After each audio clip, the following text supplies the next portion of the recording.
So the ARK Genesis Part 2 trailer reveals more than we actually know.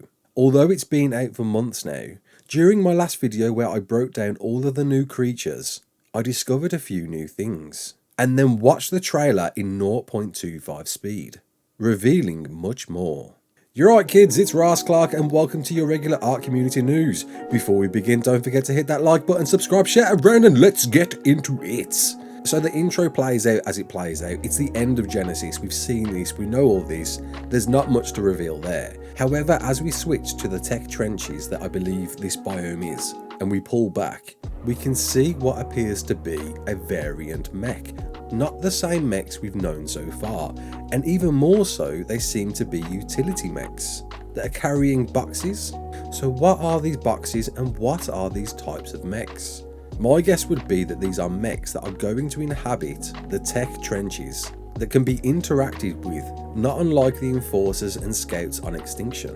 But the real question is, are these tameable, craftable, and are they going to be used in a utility method that we've not seen yet? And what are they carrying? Are they possibly carrying loot? Is this going to be a new form of gaining loot, whereby you need to kill these new mech types and steal the loot that's in these boxes? We know that drops, beacons, are unlikely to exist on this map, so there needs to be a new form of gaining loot. Extinction of course had OSDs, and Genesis, not being an ARK and not a planet where OSDs fall from the sky, would need some form of loot that we can gain. So is it too far a stretch to think that those mechs could be the new loot source, with you having to take down perhaps a very tough mech variant to get that loot? And yes, I know that missions exist and they are going to exist in Genesis Part 2, but the devs have made it clear that they know that some people don't like missions. Yes, they're a great addition and they do add a whole new element to ARK, but they're aware that players like other loot sources. So in my opinion, it's definitely a good theory that they could incorporate multiple ways of gaining new loot, and especially roaming mini-bosses. The only one we've had so far is the Broodmother on Val, and I guess the Titans on Extinction, but it would be great to see an improved version on the roaming mini-boss. And as we pull further back, we can also see a Strider in the background. So although Striders appear to spawn in the Eden Zone, it seems that they also spawn in the tech trenches. Cutting to the next scene now, we can see in the background some flying things with orange beams. My guess is that these are a variant of the Scout. But why do they have orange beams? Now this could simply be nothing, just a new aesthetic, but what makes these different to having orange beams to the opposing blue beams in Extinction? Could simply be just an aesthetic appearance. But then just beyond them in the trees we can see what appears to be Rhinos. Now don't forget, Rhinos spawn in snow biomes, and that is no snow biome. And as we know, there's going to be different variants of the creatures we know. So perhaps there's going to be a variant of the Rhino that's perhaps less woolly. Again, could just be an aesthetic, a thing for the trailer. But that does open the question that are we going to see creatures in biomes they're not normally inhabiting?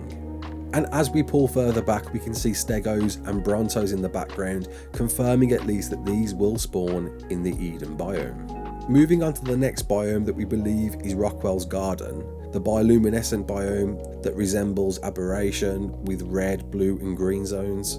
We kick off seeing a Seeker killing a glowbug. Now from what I recall, I don't remember seeing Seekers killing glowbugs in Aberration before, although they are attracted to light, so it does make sense. But maybe this is going to be a new variant of the Seeker that's perhaps even more hostile than we've seen before. And then we see below a few things lighting up. My guess is these are possibly gas veins. It makes sense, it's the Aberration Zone, there's gas veins in the Aberration Zone, it would all tie together quite well, at least confirming that gas veins are going to be in this biome. Which means that this is definitely going to be a hazardous area, where you're going to need to wear hazard suits.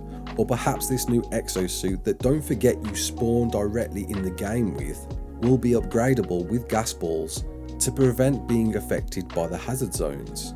And this hazardous zone is more hazardous than we've seen before in Aberration, because you can see electrical thunderstorms raining down around the area, seemingly coming from these walls of tech light.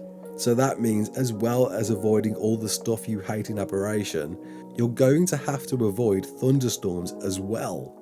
And it'll be interesting to see what happens when one hits you. I'm guessing it'll be something like when you get stung by a jellyfish, or it could be possibly even worse. And speaking of jellyfish, as we move onto the Rockwell's innards biome, we see a jellyfish variant. A space jellyfish, I guess, that's not being talked about, and I guess is a great trolling way of bringing back those things we hate in the sea in a space environment. So you thought you were safe not being in the sea anymore? Think again, you've got jellyfish floating around your head at all times. And then as we pull back, this eye plant thing, in my opinion, could definitely be the end boss. Why not? We know Rockwell is now the environment. He's not a living being as such, he's an entity that has taken over a biome, with all the scary eyes and tentacles all gazing upon you. So perhaps the final battle will be the environment. And a plant is a big part of an environment. But the biggest reason why I'm making this video is the scene at the end. Yes, it's a reveal of the Noglin, but what are we looking through? We haven't seen this interface before, with it able to track the Noglin and identifying it as blue when it's passive and red when it's hostile. So looking back at yesterday's video where I highlighted this hacking device, what if this is it, a new variant of the spyglass? We know the tech binoculars exist in Genesis Part 1, just bizarrely within the code and not really touched on by Wildcard. But what if this is an advanced version of the tech binoculars that now has a tracking ability, a hacking ability? I think it's certainly a viable theory, and I'll be interested to see if this is indeed it. The spyglass is one of the most important things in ARK to have, but it's old hat for a prehistoric dino game. So it's about time we get a new upgraded version that does a good job, and this could be it.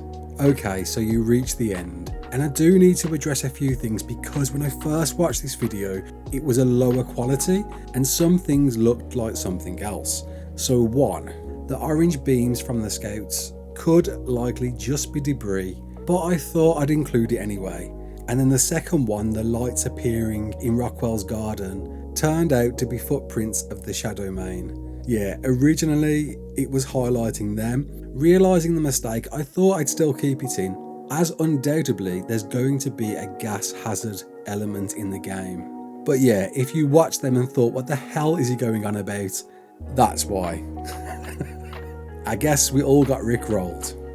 And that's about it. I hope you've enjoyed this, kids. What do you think of my theories? Drop a comment below, let me know. My name's Ross Clark. Don't forget to like, share and subscribe, and as always, peace out.